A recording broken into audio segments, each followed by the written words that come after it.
ලාභ කීර්ති ප්‍රශංසා අපේක්ෂාවකින් තොරව මේව කරන්න පුළුවන්. තමන්ගේ නම ගහගන්න මමයි කොළේ කියලා තමන්ගේ නම ඉස්සරහට ගන්න අවශ්‍යතාවයක් එන්නේ නැහැ. මරණ සතිය වඩන කෙනාට. මරණ සතිය වඩන්නේ නැති එක්කිනාට ඕනේ තමන්ගේ නමමයි. කෝ මගේ නම ගැහුවද? මගේ නම කිව්වද? මට පින් දුන්නද? මේවා හොයනවා මරණ සතිය නැති කෙනා. එහෙනම් ඔබට ගුණධර්ම විවෘත වෙන දොරටුව මොකද්ද? මරණ සතිය. ඔබේ ජීවිතයට ගුණධර්ම විවෘත කරන්න තියෙන දොරටුව මරණ සතියයි. මරණ සතිය කියන එක වඩන එක හරියට තේරුම් ගන්න කරන්න ඕන එක. දැන් මෙහෙම කළොත් කෙනෙක් හිතනවා ගෙදරට තීන්ත ගන්න ඕන්නේ තීන්ත ගන්න අද මෙරෙවිද කවුද දන්නේ? වහලේ කැඩිලා හදන්න එපා. මෙරිලා ආවි නෝයි. ඔව්.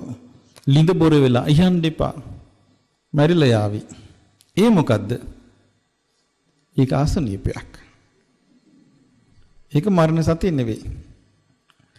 මරණ සතිය කරන කෙනා ඒක කරන්නේ හැමතිස්සෙම යා තමන්ගේ යුතුයකම පින රැස් කරනවා. මමම මේ කරන්න ඕනේ කියන කතාවක් නැහැ. මමම මේ කරන්න ඕනේ කියන කතාවක් නැහැ. මමම මේ කරන්න ඕනේ කියලා එනකොට එතන එනවා ආත්මාර්ථකාමී හැඟීම. ආත්මාර්ථකාමී හැඟීම ආවට පස්සේ ඉස්සෙල්ලම පිරෙන්නේ තමන්. තමන් පිරුණාට පස්සේ බලකන්න බෑ. ඉතින් ප්‍රශ්නයක් නේද එතකොට? ඒ නිසා මේ අපට තියෙන ධර්ම මාර්ගයේ විවෘත කරන ප්‍රධානම දොරටුව මොකද්ද? මරණ සතිය. මරණ සතිය වඩන්නේ නැත්නම් ගුණවන්ත වෙන්න බෑ. ලියා ගන්න.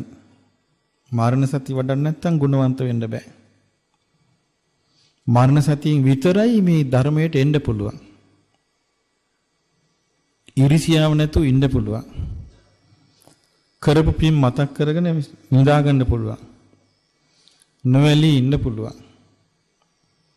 ඒ ඔක්කොම ඊළඟට මරණ සතිය වඩන්නේ කොයි විදියටද? දැන් තා පොඩ්ඩක් අපි එක කියමු. දැන් ඔන්න මැරෙනවා. දැන් මොන මරණ සතිය හිතනවා කියමු නිදා ගන්න ගියා.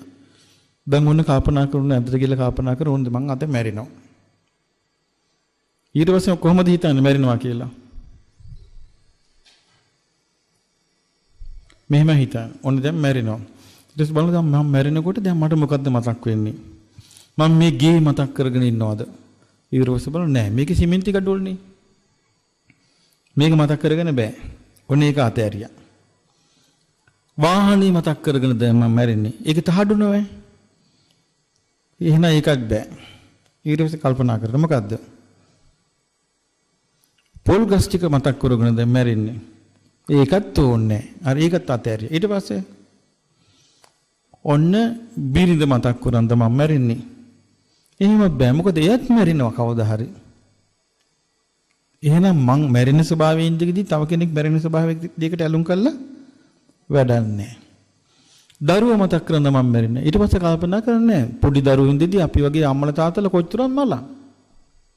අපි විතරේ ෆස්ට් ටයිම් මැරෙන්නේ. අපිට කලින් කොච්චර ලෝකෙ මිනිස්සු දරුවෝ පුංචි දරුවෝ ඉඳිදී මැරෙනවා. බඩේ දරුවා ඉඳිදී අම්මා මැරිලා බබා ඉතුරු වෙන්නේ නැද්ද? ඉතුරු වෙනවා. ඉතින් මේ විදිහට මිනිස්සු මැරෙනවා. එහෙනම් මං කොහෙද හිත පිටවන්නේ? කියලා කල්පනා කරනකොට මනුස්ස ලෝකේ දැන් තමන් ඇවිල්ලා ඉන්නවනේ.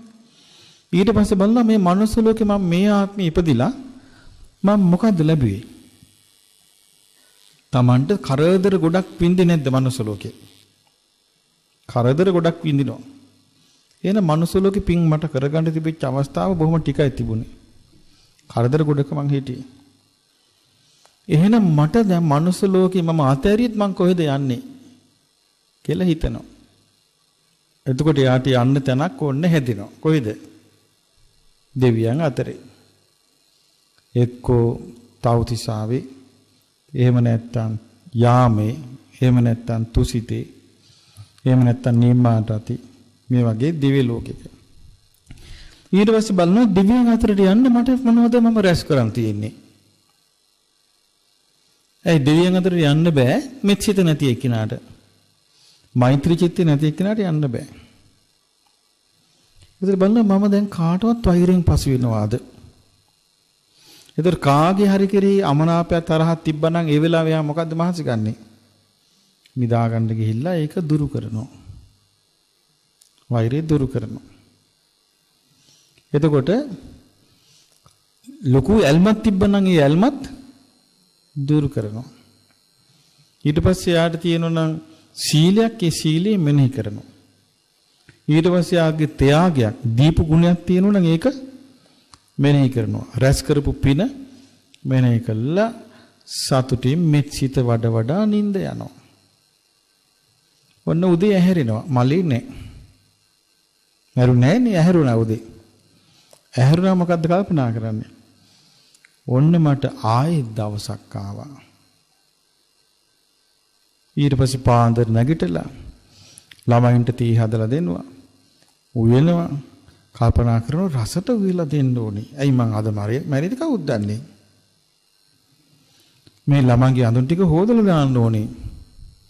ගෙවල් දොරවල් මං පිරිසිදු කරලා තියන්න ඕනේ. මේව ලස්සනට තියන්න ඕනේ. එතකොට මෙයා වැඩ කල් දානවද? නෑ. එනේන වැඩේ ලස්සනට කරනවා. ආයි හවස් වෙද්දී හොඳට බුදුන් වැඳලා ආයි නිදා ගන්න යනවා. අද මම මෙරිද කවුද දන්නේ? මෙයා කියෝ කරන එකක්ද හිතෙන් කරන එකක්ද? හිතෙන් කරන එක. ඒක කියෝ කරන්න බෑ. කටින් කරන්න බෑ. කටින් කරපු කෙනෙකුත් නෑ. කටින් කරන්නත් බෑ. ඒක මොකෙන්ද කරන්නේ? සිතින්. එහෙම වෙද්දි අන්‍යයාගේ ගුණවත්කම ශක්තිමත් වෙනවා. මොකද්ද ශක්තිමත් වෙන්නේ? ගුණවන්තකමයි.